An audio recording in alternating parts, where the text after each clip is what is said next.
तो आइए आज हम बात करते हैं ईवीएस के महत्वपूर्ण टॉपिक वन्य जीव अभयारण्य में। ये पार्ट 1 हम पीछे के क्लास में ही करा दिए थे और आज जो हम बात करने जा रहे हैं वो वन्य जीव अभयारण्य के कुछ महत्वपूर्ण बच गए थे, जिसके कारण से मुझे पार्ट 2 भी करना पड़ा है ताकि वीडियो लॉन्ग नहीं हो। क्योंकि वीडियो जैसे ही लॉन्ग होता है कि आप लोगों को मच्छर काटने लगता है और आप मोबाइल वीडियो छोड़ करके ही भाग जाते हैं, इसलिए आप लोग मच्छर नहीं काटे। इसका उपाय हम किए हैं कि पार्ट 2 कर दिए हैं। तो आइए बात करते हैं हम लोग सबसे पहले नंदा देवी राष्ट्रीय उद्यान पर। नंदा देवी राष्ट्रीय उद्यान जो कि उत्तराखंड में है। नंदा देवी राष्ट्रीय उद्यान कहाँ पर है? ये उत्तराखंड में है। और इसको सबसे पहले हम लोग याद करेंगे कि यह किस राज्य में है और इसको कैसे याद रखेंगे उसको समझिए। तो यहाँ देखिए, हम लोग जो इसको याद रखेंगे नंदा देवी है, तो इसको याद रखिए इससे कि जिस तरह से नाम होता है ना कि मतलब कि किसी भगवती स्थान का नाम होता है वन देवी, उसी तरह से मान लीजिए यह एक स्थान है जिसका नाम है नंदा देवी। तो नंदा देवी है ना, तो वहां की देवी को जो है ना बकरी का मतलब कि बकरे का उसको वहां पर बलि पड़ता है, तो बकरे को सीधे खंड कर दिया जाता है ना। इसलिए याद कर लो कि नंदा देवी राष्ट्रीय उद्यान कहाँ पर है? तो उत्तराखंड में। खंड कर दिया जाता है बकरे को, इसलिए उत्तराखंड में है। आगे है कि राष्ट्रीय उद्यान के तौर पर नंदा देवी राष्ट्रीय उद्यान, मतलब नंदा देवी राष्ट्रीय उद्यान की जो स्थापना हुई है, इसकी स्थापना हुई है 1982 में, यानी कि 1982 में। नंदा देवी की स्थापना जो हुई है, नंदा देवी राष्ट्रीय उद्यान की स्थापना कब हुई है?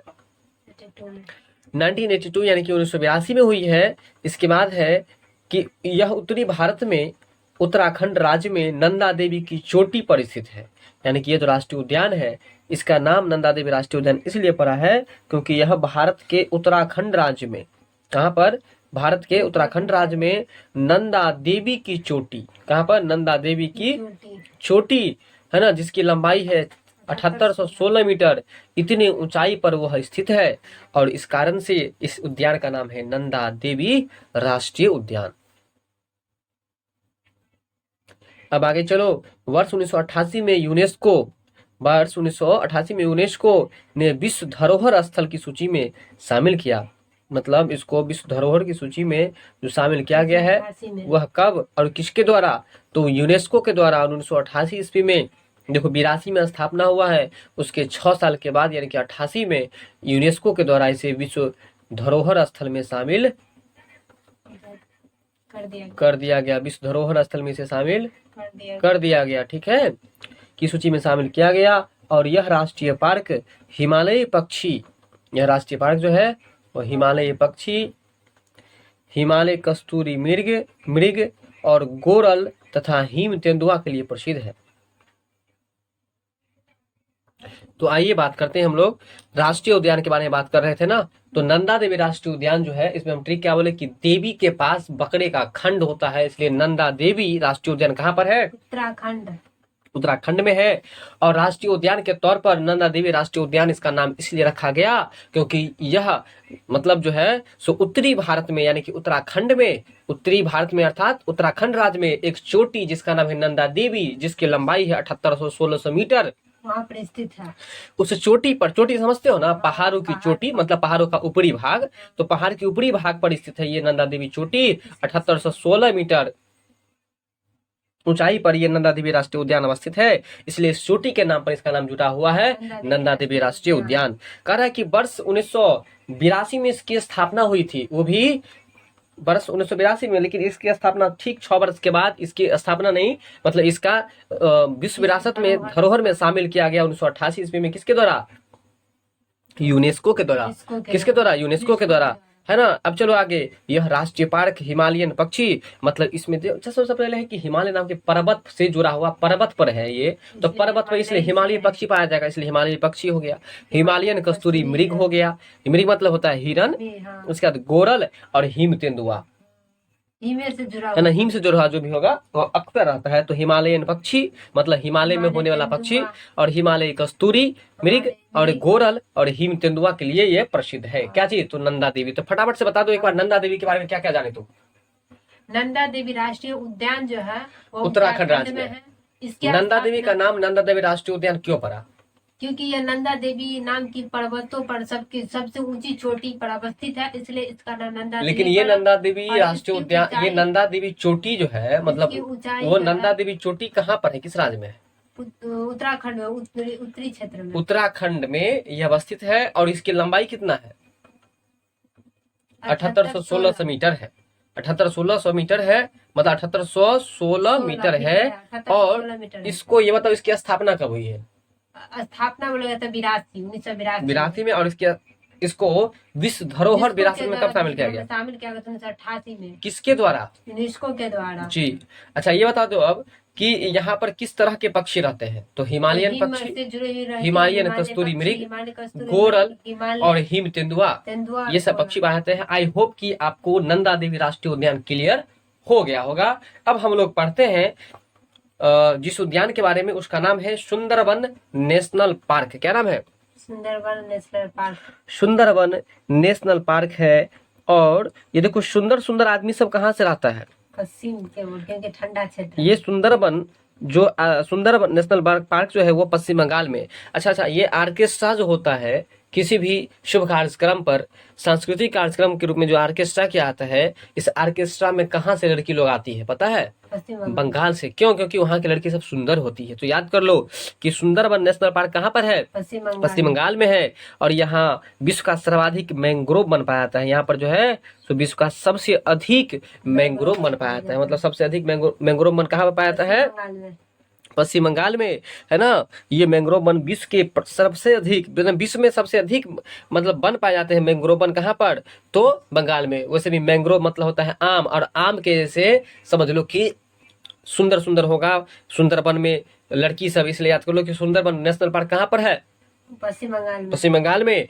और विश्व में सर्वाधिक मैंग्रोव वन कहाँ पर पाए जाएंगे? पश्चिम बंगाल में। इसको कैसे याद रखेंगे कि सबसे अच्छा तुमको क्या लगता है? मैंगो। इसलिए सबसे अधिक मैंगो कहाँ पर पाया जाएगा? पश्चिम बंगाल में। अब चलो, यह विश्व का एकमात्र नदी डेल्टा है। यह विश्व का एकमात्र नदी डेल्टा है। मतलब इसका मतलब क्या हुआ कि विश्व में केवल एक ही नदी डेल्टा है, और उसका नाम है सुंदरबन डेल्टा। क्या नाम है? सुंदरबन डेल्टा। सुंदरबन नदी डेल्टा। अब चलो, वो जो है सुंदरबन नेशनल पार्क, वहाँ पर क्या पाए जाते हैं? बाघ। वहाँ बाघ पाए जाते हैं।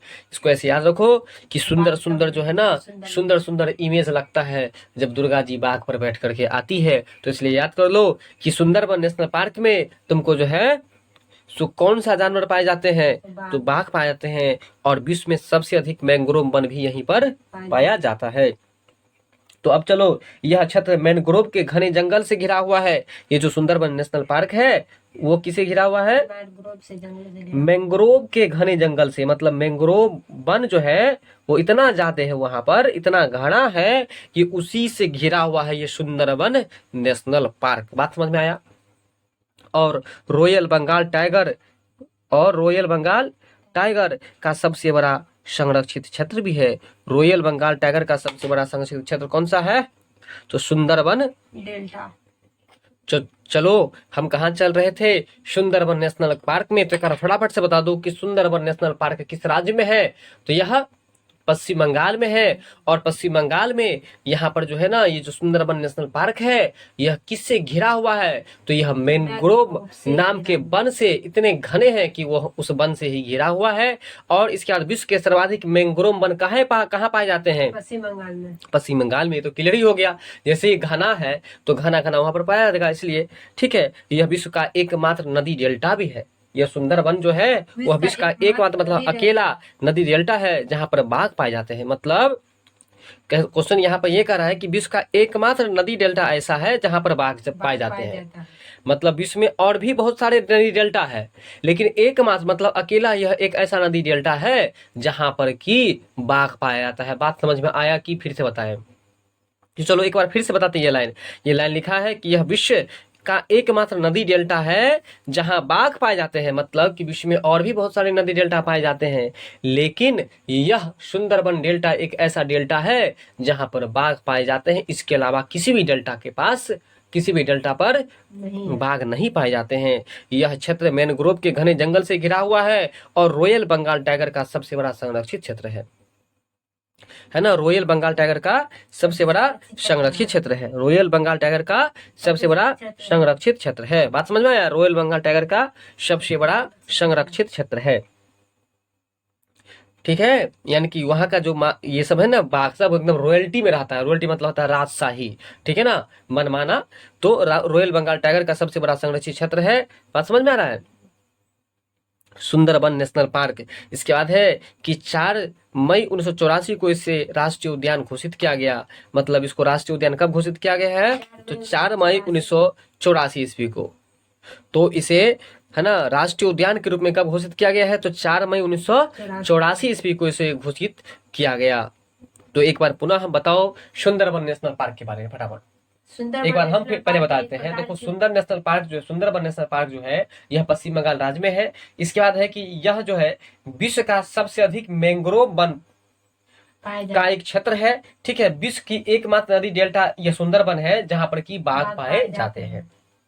इसके बाद है यह क्षेत्र मैंग्रोव के घने जंगल से घिरे हुए हैं। ये जो क्षेत्र है सुंदरबन, यह जो है ये मैंग्रोव के घने जंगल से घिरे हुए हैं। और रॉयल बंगाल टाइगर का सबसे बड़ा संरक्षित क्षेत्र ये सुंदरबन नेशनल पार्क ही है। रॉयल बंगाल टाइगर का सबसे बड़ा संरक्षित क्षेत्र कौन सा है? सुंदरबन नेशनल पार्क है। बात समझ में आ गया। और ये जो नेशनल पार्क है सुंदरबन, इसको राष्ट्रीय उद्यान कब घोषित किया गया? तो 4 मई 1984 को। कब?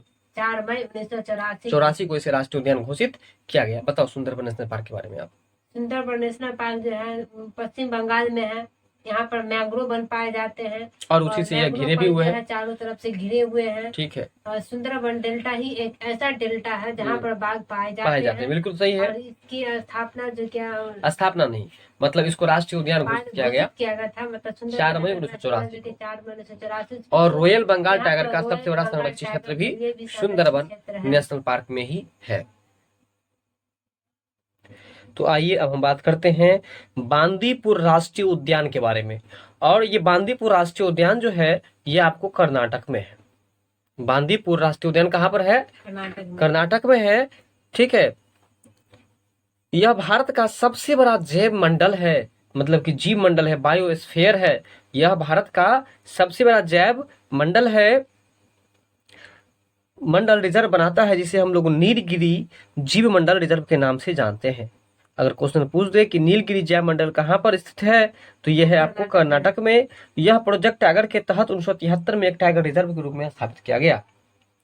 तो बांदीपुर राष्ट्रीय उद्यान जो है वो किस राज्य में है? कर्नाटक में है। और यह भारत का सबसे बड़ा जैव मंडल रिजर्व बनाता है, जिसे हम लोग नीलगिरी जैव मंडल रिजर्व के नाम से जानते हैं।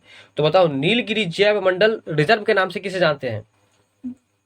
तो बांदीपुर राष्ट्रीय उद्यान को नीलगिरी जैव मंडल रिजर्व के नाम से हम लोग किसे जानते हैं? तो बांदीपुर राष्ट्रीय उद्यान को। और इसमें याद रखेंगे आप लोग कि बांदीपुर राष्ट्रीय उद्यान कर्नाटक में है। ठीक है, सबसे बड़ा भारत का सबसे बड़ा जो जैव मंडल है वो है बांदीपुर राष्ट्रीय उद्यान। भारत का जो सबसे बड़ा जैव मंडल है वो कौन सा है? तो वो है बांदीपुर राष्ट्रीय उद्यान, है ना। और ये बांदीपुर राष्ट्रीय उद्यान कर्नाटक राज्य में है, जिसकी राजधानी कहाँ है? बेंगलोर है। कहाँ है? और कर्नाटक की भाषा कौन सी है? कन्नड़ है। यह प्रोजेक्ट टाइगर के तहत 1973 में, यह किसके तहत? यह प्रोजेक्ट टाइगर के तहत 1973 में एक टाइगर रिजर्व के रूप में स्थापित किया। ठीक है, तो बांदीपुर राष्ट्रीय उद्यान के बारे में इतना ही। अब हम लोग चलते हैं पश्चिमी घाट के बारे में। भारत के पश्चिमी घाट पर स्थित एक पर्वत श्रृंखला है। पश्चिमी घाट के जैव विविधता का विश्व ताप स्थलों में से एक माना जाता है। कारण कि पश्चिमी घाट को जैव विविधता के विश्व के 8 ताप स्थलों में से, है ना, एक माना जाता है। मतलब कि हॉटस्पॉट का मतलब क्या होता है? मोबाइल में जो हॉटस्पॉट होता है उसका मतलब क्या होता है? हॉटस्पॉट का मतलब होता है तापस्थल। क्या होता है? तापस्थल। ठीक है, जैव विविधता के विश्व के 8 ताप स्थलों में एक माना जाता है इसको। और हॉटस्पॉट का हिंदी क्या होता है? तापस्थल होता है। अब चलो आगे। 2012 में इसे विश्व विरासत स्थल की सूची में शामिल किया गया। यानी कि पश्चिमी घाट को कब शामिल किया गया है विश्व विरासत में? 2012 में इसे विश्व विरासत में शामिल किया गया है। एक बार पुनः पश्चिमी घाट के बारे में सुने। पश्चिमी घाट भारत के पश्चिमी तट पर अवस्थित एक पर्वत का श्रृंखला है। पश्चिमी घाट क्या है? तो एक पर्वत श्रृंखला है। एक पर्वत श्रृंखला है। यह भारत के पश्चिमी क्षेत्र में है, इसलिए इसको पश्चिमी घाट के नाम से दे दिया गया है ना। पश्चिमी घाट को जैव विविधता के विश्व के, जैव विविधता के बोलो, नहीं बोलोगे पीछे रहोगे, जैव विविधता के विश्व के 8 ताप स्थलों में एक माना जाता है। एक माना जाता है। जैव विविधता के विश्व के 8 ताप स्थलों में से एक माना जाता है। और इसे विश्व विरासत में कब शामिल किया गया? 2012 ईस्वी में इसे शामिल किया गया। किसको? पश्चिमी घाट को। भारत के किस भाग में अवस्थित है? तो पश्चिमी घाट में, पश्चिमी तट पर अवस्थित है। और पश्चिमी घाट क्या है? तो ये एक पर्वत का श्रृंखला है। क्या है? पर्वत का श्रृंखला है। जी, आगे चलेंगे हम लोग। आइए अब हम बात करते हैं काजीरंगा राष्ट्रीय उद्यान के बारे में। क्या है काजीरंगा राष्ट्रीय उद्यान? ये काजीरंगा राष्ट्रीय उद्यान जो है ना, ये असम में है। कहाँ पर है? असम में है। तो देखो काजीरंगा राष्ट्रीय उद्यान ये असम में एक सिंग वाले गैंडों के लिए प्रसिद्ध है। काजीरंगा राष्ट्रीय उद्यान जो है वो किस लिए प्रसिद्ध है? एक सिंग वाले गेंडा, मतलब वहाँ का गेंडा ऐसा है जिसके पास केवल एक ही सिंग है। क्या है? एक ही सिंग। और सिंग का क्या होता है? हॉर्न। हॉर्न मतलब सिंग होता है। सबसे अधिक आबादी के लिए प्रसिद्ध है। मतलब यह है कि काजीरंगा राष्ट्रीय उद्यान में एक सिंग वाला गेंडा की आबादी सबसे अधिक है। तो पहले ये बता दो काजीरंगा राष्ट्रीय उद्यान कहाँ पर है? असम में। अब देखो एक ट्रिक बताते हैं। काजी है कि नहीं? काजी मुसलमान में जब शादी की बात होती है और जो शादी करवाने वाले होते हैं, मतलब मंत्र उंत्र पढ़वाने वाले, वो काजी साहब उसको कहा जाता है। क्या कहता है? काजी। पाकिस्तान में हाँ, गाजी खान, काजी कहा जाता है उसको। क्या कहता है? काजी। तो एक ये है, मतलब लाइन है कि मियाँ बीबी राजी तो का करेगा काजी। मैं समझ में आ रहा है? तो देखो कहने का मतलब काजी से कबूल करवाया जाता है कि आपको ये कबूल है, मतलब ये लड़का पसंद है। तो इसका मतलब है कि उस लड़का के बारे में वो लड़की नहीं जानती है, तब तक में दोनों में विचार सम नहीं रहता है, असम रहता है। क्या रहता है?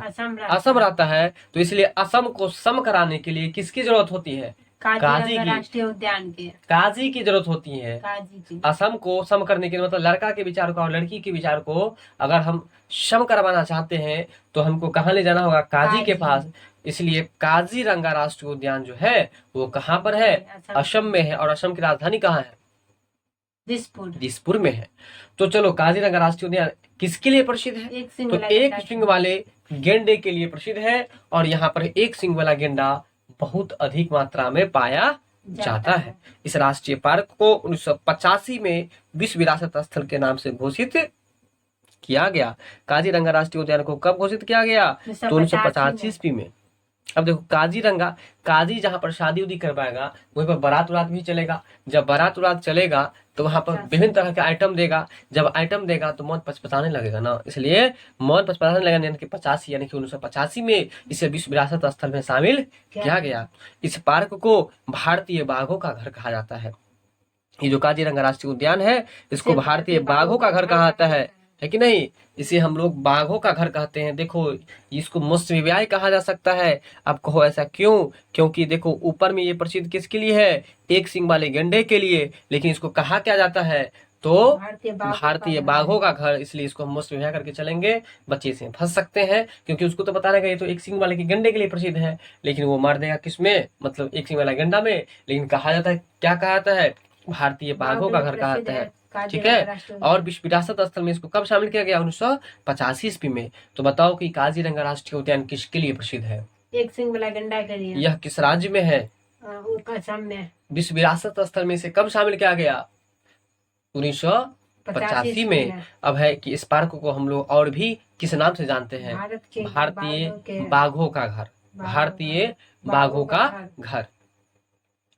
अब हम लोग आगे चलते हैं बांधवगढ़ राष्ट्रीय उद्यान में। बांधवगढ़ राष्ट्रीय उद्यान में। और ये जो उद्यान है वो है आपको मध्य प्रदेश में। कहाँ पर है? मध्य प्रदेश में है। बांधवगढ़ राष्ट्रीय उद्यान ये मध्य प्रदेश में है, यानी कि एमपी में है। और यह मध्य प्रदेश का सबसे प्रसिद्ध राष्ट्रीय उद्यानों में से एक है। मतलब मध्य प्रदेश का सबसे प्रसिद्ध राष्ट्रीय उद्यान कौन सा है? तो यही है बांधवगढ़ राष्ट्रीय उद्यान। और 1968 ईस्वी में इसे घोषित किया गया, क्या चीज, राष्ट्रीय उद्यान घोषित किया गया। कब, 1968 ईस्वी में। बांधवगढ़ अभयारण्य किसके लिए प्रसिद्ध है, तो बाघों के लिए प्रसिद्ध है। बांधवगढ़ अभयारण्य जो है वो किसके लिए प्रसिद्ध है, बाघों के लिए प्रसिद्ध है बांधवगढ़ राष्ट्रीय उद्यान। तो बताओ बांधवगढ़ राष्ट्रीय उद्यान जो है यह किस राज्य में है, तो ये मध्य प्रदेश में है। और यह उद्यान जो है मध्य प्रदेश का सबसे बड़ा राष्ट्रीय उद्यान है। और इसकी ये जो राष्ट्रीय उद्यान घोषित किया गया वो 1968 ईस्वी में, यानी कि 1968 में। कब घोषित किया गया, 1968 में। बांधवगढ़ अभयारण्य जो है वो किस लिए प्रसिद्ध है, देखो, बा से बांधवगढ़, बा से बाघ, इसलिए बांधवगढ़ राष्ट्रीय उद्यान किसके लिए प्रसिद्ध है, बाघों के लिए। एक बार पुनः हम लोग पुनरावृत्ति करते हैं बांधवगढ़ राष्ट्रीय उद्यान पर। तो बताओ बांधवगढ़ राष्ट्रीय उद्यान जो है वो किस राज्य में है, मध्य प्रदेश में। मध्य प्रदेश में है। और मध्य प्रदेश की राजधानी कहाँ है, मध्य प्रदेश भोपाल, भोपाल में है। सबसे प्रसिद्ध राष्ट्रीय उद्यान ये जो है ये मध्य प्रदेश में सबसे प्रसिद्ध राष्ट्रीय उद्यान है मध्य प्रदेश के लिए। और इसे राष्ट्रीय उद्यान कब घोषित किया गया, 1968 ईस्वी में, है ना। बांधवगढ़ राष्ट्रीय उद्यान को राष्ट्रीय उद्यान कब घोषित किया गया है, 1968 ईस्वी में घोषित किया गया है। और बांधवगढ़ अभयारण्य जो है वो किस लिए प्रसिद्ध है, तो बाघों के लिए। इसका ट्रिक भी बता दिए कि बा से बांधवगढ़, तो बा से बाघ, यानी कि बाघों के लिए प्रसिद्ध है। तो एक बार हम पीछे क्वेश्चन पर चलते हैं। बता दो फटाफट कि भारतीय बाघों का घर किसको कहा गया है, तो बांदीपुर बाघों का घर अगर बोल दे तो ये हो जाएगा काजीरंगा राष्ट्रीय उद्यान। भारतीय बाघों का घर किसको कहेगा, काजीरंगा राष्ट्रीय उद्यान को कहेगा, ठीक है। अब चलो आगे चलते हैं हम लोग रणथंभौर राष्ट्रीय उद्यान पर। तो आइए बात करते हैं हम लोग रणथंभौर राष्ट्रीय उद्यान। और देखिए नाम से ही स्पष्ट है, रन रन रन रन मतलब क्या होता है, दौड़ना। और दौड़ेंगे कहाँ पर, किसी स्थान पे जाके ना, ठीक है। अगर नहीं आता तो रौ से रणथंभौर और रौ से राजस्थान, ये रौ से राजस्थान, रौ से रणथंभौर, इसलिए रणथंभौर राष्ट्रीय उद्यान जो है वो राजस्थान में है। और राजस्थान का सबसे बड़ा और प्रथम राष्ट्रीय उद्यान है। यानी कि याद रखो कि अगर पूछे क्वेश्चन कि राजस्थान का सबसे बड़ा राष्ट्रीय उद्यान कौन सा है, तो इसका सबसे बड़ा राष्ट्रीय उद्यान जो है वो रणथंभौर राष्ट्रीय उद्यान है। रणथंभौर राष्ट्रीय उद्यान है। इसे 1955 में वन जीव अभयारण्य घोषित किया गया। मतलब रणथंभौर राष्ट्रीय उद्यान को, है ना, वन जीव अभयारण्य कब घोषित किया गया है, 1955 में किया गया है। तो बताओ कि राजस्थान का सबसे बड़ा और सबसे प्रथम राष्ट्रीय उद्यान कौन सा है, रणथंभौर राष्ट्रीय उद्यान। तो रणथंभौर राष्ट्रीय उद्यान है। ये राजस्थान के सवाई माधोपुर में है। ये रणथंभौर जो है वो कहाँ पर है, सवाई माधोपुर में है।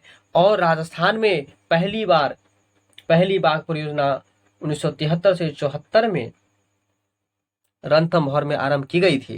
मतलब राजस्थान में पहली बार बाघ परियोजना कब शुरू की गई थी, 1973 से 1974 में। और वर्तमान में राजस्थान में कुल 3 बाघ परियोजनाएं हैं। तो ये भी याद रखना कि वर्तमान में राजस्थान में कुल कितनी बाघ परियोजना है, कुल 3 परियोजनाएं हैं। दूसरी सरिस्का में है। मतलब पहला कहाँ पर था, सवाई माधोपुर में, और दूसरा कहाँ पर है, सरिस्का में है। और 1978 ईस्वी में, है ना, जिसकी शुरुआत हुई थी। फिर है तीसरी परियोजना जो कि है Mukundra hills national park, Kota, Jhalawar में। तीसरा कहाँ पर है, झालावाड़ में। तो इसको एक बार पुनः हम पुनरावृत्ति कर रहे हैं कि राजस्थान में जो वर्तमान में 3 बाघ परियोजनाएं हैं, तो उसमें पहला कहाँ पर है, तो पहला जो है वो है सवाई माधोपुर में, दूसरा जो है सरिस्का में, और तीसरा जो है वो झालावाड़ में। कहाँ पर है, झालावाड़ में। एक बार पुनः बता दो फटाफट कहाँ पर है। पहला माधोपुर में, सवाई माधोपुर में, दूसरा सरिस्का में, और तीसरा हो गया तुमको झालावाड़ में। कहाँ पर, सवाई माधोपुर में, सालाबाई में, सरिस्का में, और इसके बाद झालावाड़ में। फिर से बताओ, सवाई माधोपुर में, दूसरा सरिस्का में, और तीसरा है झालावाड़ में। ये आरंभ की गई है। तो एक बार पुनः फिर से चलते हैं हम लोग इस पर। राजस्थान का सबसे बड़ा और प्रथम राष्ट्रीय उद्यान कौन सा है, तो रणथंभौर राष्ट्रीय उद्यान है। और 1955 में वन जीव अभयारण्य से घोषित किया गया। मतलब कि रणथंभौर राष्ट्रीय उद्यान को राष्ट्रीय मतलब वन जीव अभयारण्य कब घोषित किया गया, 1955 ईस्वी में 1955 ईस्वी में घोषित किया गया है। इसके बाद है कि वर्तमान में अगर बात की जाए तो राजस्थान में 3 बाघ परियोजनाएं हैं। लेकिन ये कहाँ कहाँ है? तो पहला है सवाई माधोपुर में, जिसकी शुरुआत 1973 से 74 में की गई थी। फिर दूसरा है सरिस्का वन्यजीव अभयारण्य, जो कि 1978 में इसकी शुरुआत की गई थी। तीसरा है झालवाड़ में, जो कि Mukundra hill national park Kota के नाम से जाने जाते हैं, और इसकी शुरुआत 2013 ईस्वी में किया गया। अगर क्वेश्चन पूछ दे कि कोटा कहाँ है, तो ये कोटा राजस्थान में पड़ता है, ये भी याद रखना। यहीं पर बच्चे तैयारी करने के लिए जाते हैं इंजीनियरिंग का, और ये बहुत सारी चीज का इंजीनियरिंग डॉक्टर जो ही शिक्षण के क्षेत्र में काफी अच्छे जगह माने जाते हैं। अब चलो हम बात करते हैं मुकुंदरा हिल्स राष्ट्रीय उद्यान का। देखो मुकुंदरा हिल्स राष्ट्रीय उद्यान है, इसमें जो हिल्स है, हिल का मतलब होता है पहाड़। हिल का मतलब क्या होता है? पहाड़। देख करके लिख देना, ठीक है? ऐसे होता है, जो भी हो, हिल्स का मतलब पहाड़ होता है। तो मुकुंदरा हिल्स राष्ट्रीय उद्यान जो है वो राजस्थान के भरतपुर जिले में है। देखो मुकुंदरा, मौ से मुकुंदरा, भ से भरतपुर, तो प फ ब भ और म, तो भ म के बगल में रहेगा ना, इसलिए याद कर लो कि मुकुंदरा हिल्स राष्ट्रीय उद्यान कहाँ पर है? तो भरतपुर जिले में, राजस्थान के भरतपुर जिले में। और राज्य का तीसरी बाघ परियोजना जो है वह यहीं पर है ना। देखो यह लिखा हुआ मुकुंदरा हिल नेशनल पार्क, तो तीसरा वाला यहीं पर है ना। तो वही लिखा है कि मुकुंदरा, ये राज्य का मतलब कि राजस्थान राज्य का तीसरी बाघ परियोजना जो है 9 अप्रैल 2013 को, देखो यहाँ पर क्लियर कर दिया, यह 13 में स्थापित हुआ था ना, आरंभ हुआ था ना। तो वही है कि मुकुंदरा हिल्स राष्ट्रीय उद्यान जो है वह 9 अप्रैल 2013 को टाइगर रिजर्व बना दिया गया, मतलब कि बाघ परियोजना बना दिया गया। बात समझ में आया यहाँ तक? अब चलो फिर से अब हम पढ़ते हैं केवलादेव या घाना राष्ट्रीय उद्यान। केवलादेव या घाना राष्ट्रीय उद्यान, तो ये जो है तुमको राजस्थान में है। इसको कैसे याद रखोगे, पहले हम इस पर चर्चा करते हैं। देखो केवला नाम का व्यक्ति है, वो राजस्थान में जाकर बेचारा काम करता है, ठीक है? तो इसलिए याद कर लो कि केवलादेव या उसी का दूसरा नाम है घाना पक्षी अभयारण्य या घाना राष्ट्रीय उद्यान। तो ये कहाँ पर है? ये राजस्थान में है, और इसे 1956 ईस्वी में है ना पक्षी अभयारण्य घोषित किया गया। यानी कि केवलादेव को हम लोग, मतलब कि हम केवलादेव को जो राष्ट्रीय स्तर पर पक्षी अभयारण्य घोषित किया गया कब? 1956 ईस्वी में। कब? 1956 ईस्वी में घोषित किया गया। 1985 में इसे यूनेस्को की विश्व प्राकृतिक धरोहर सूची में शामिल किया गया है ना। 1985 ईस्वी में यूनेस्को की विश्व प्राकृतिक धरोहर, पीछे भी था ना यूनेस्को के द्वारा। 1985 ईस्वी में इसे यूनेस्को की विश्व प्राकृतिक धरोहर सूची में शामिल किया गया है ना। ये 55 था वो पीछे, जो यहाँ पर देख रहे हो रणथंभौर 55 में घोषित किया गया है, लेकिन 1985 में जो घोषित किया गया है तुमको यूनेस्को के द्वारा विश्व प्राकृतिक धरोहर में केवलादेव को, या केवलादेव का दूसरा नाम क्या है? घाना पक्षी अभयारण्य या राष्ट्रीय उद्यान। यह राजस्थान की नम भूमि भी है। यह राजस्थान की नम भूमि किसको कहा जाता है? केवलादेव को, यानी कि घाना पक्षी अभयारण्य को कहा जाता है राजस्थान की नम भूमि। हो सकता है वहां पर ठंडा ज्यादा पड़ता होगा, नमी। 1 अक्टूबर 1981 की बात है। 1 अक्टूबर 1981 को रामासर साइट घोषित किया गया। इसे 1 अक्टूबर 1981 ईस्वी को है ना रामासर साइट घोषित किया गया है ना। इसे पक्षियों का स्वर्ग कहा जाता है। तो बताओ पक्षियों का स्वर्ग किससे कहा जाता है? तो केवलादेव या घाना पक्षी राष्ट्रीय उद्यान को कहा जाता है पक्षियों का स्वर्ग। पक्षियों का स्वर्ग कहा जाता है किसको? केवलादेव को या घाना राष्ट्रीय। अब देखो जहां पर घन जंगल होगा वहीं पर न पक्षी सब अपने आप को स्वर्ग समझेगा, क्योंकि वहां पर तो कोई कुछ करने वाला होगा नहीं, जंगल में कौन आएगा, इसलिए पक्षियों का स्वर्ग किसको कहा गया? तो केवलादेव अर्थात घाना राष्ट्रीय उद्यान को क्या है? यह साइबेरियन क्रेन यानी कि सारस जो है ना, ये सारस का अंग्रेजी, सारस पक्षी का अंग्रेजी का नाम है क्रेन। साइबेरियन क्रेन का नाम है क्रेन के आगमन के लिए प्रसिद्ध है। बात समझ में रहा है? मतलब कि यहाँ पर साइबेरियन क्रेन यानी कि सारस जो है ना यहाँ पर आता रहता है, इसीलिए इसका नाम जो है, मतलब इसको पक्षियों का स्वर्ग हम लोग कहते हैं। एक बार पुनः हम केवलादेव के बारे में बात करेंगे। पहला बात यह है कि केवलादेव को अन्य नाम से हम और किस अन्य नाम से जानते हैं? भारत के स्वर्ग के नाम से। अरे इसे हम घाना राष्ट्रीय उद्यान कहते हैं। केवलादेव को हम लोग राष्ट्रीय घाना उद्यान कहते हैं। दूसरा है कि इस अभयारण्य को कब घोषित किया गया वन्यजीव अभयारण्य में? 1956 ईस्वी में। कब? 1956 में। 1985 में से यूनेस्को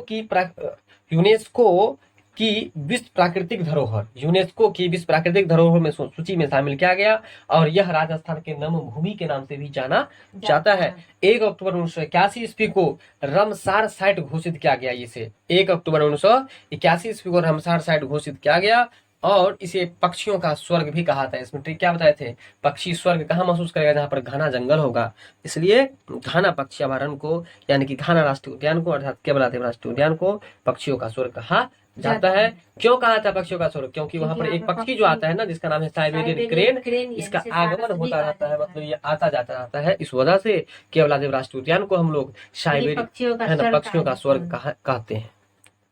ठीक है, अब हम लोग अभयारण्य का लास्ट टॉपिक पढ़ने जा रहे हैं, जो है ग्रेट हिमालयन नेशनल पार्क। क्या है, बोलो फटाफट। Himalayan national park, great Himalayan national park है और इसके बारे में आज हम लोग पढ़ते हैं। देखो यहाँ नाम से ही स्पष्ट है, ग्रेट हिमालयन नेशनल पार्क। तो हिमालयन से हो जाएगा हिमाचल प्रदेश यानी कि HP, है ना। ग्रेट हिमालयन नेशनल पार्क जो है वो हिमाचल प्रदेश में है। तो फटाफट से बता दो कि हिमाचल प्रदेश की राजधानी कहाँ है। शिमला में है। इसे 2014 में प्राकृतिक विश्व विरासत स्थलों की सूची में शामिल किया गया। मतलब 2014 में इसे प्राकृतिक विश्व विरासत स्थलों की सूची में शामिल किया गया है। मतलब ग्रेट हिमालयन नेशनल पार्क को कब सूची में शामिल किया गया, 2014 में प्राकृतिक विश्व विरासत स्थल की सूची में शामिल किया गया। ठीक है, तो ग्रेट हिमालयन नेशनल पार्क कहाँ है, हिमाचल प्रदेश में। ये है हिमाचल प्रदेश में और हिमाचल प्रदेश की राजधानी शिमला है। और ये जो ग्रेट हिमालयन नेशनल पार्क है इसको विश्व विरासत प्राकृतिक विश्व विरासत स्थलों में कब शामिल किया गया है, तो इसे शामिल किया गया 2014 में। कब शामिल किया गया है, 2014 में शामिल किया गया है। ठीक है, इस तरह से आपका वन्य जीव अभयारण्य अर्थात राष्ट्रीय उद्यान के बारे में विस्तृत जानकारी खत्म हुई। अब जो हम कुछ वन लाइनर टाइप में है, यह अभयारण्य अर्थात राष्ट्रीय उद्यान से जुड़ा हुआ कुछ वन लाइनर क्वेश्चन है, इसको भी हम लोग काफी आसान तरीकों से देख लेंगे और इसको भी हम लोग याद रखेंगे। कुछ महत्वपूर्ण बच गए हैं, जैसे कि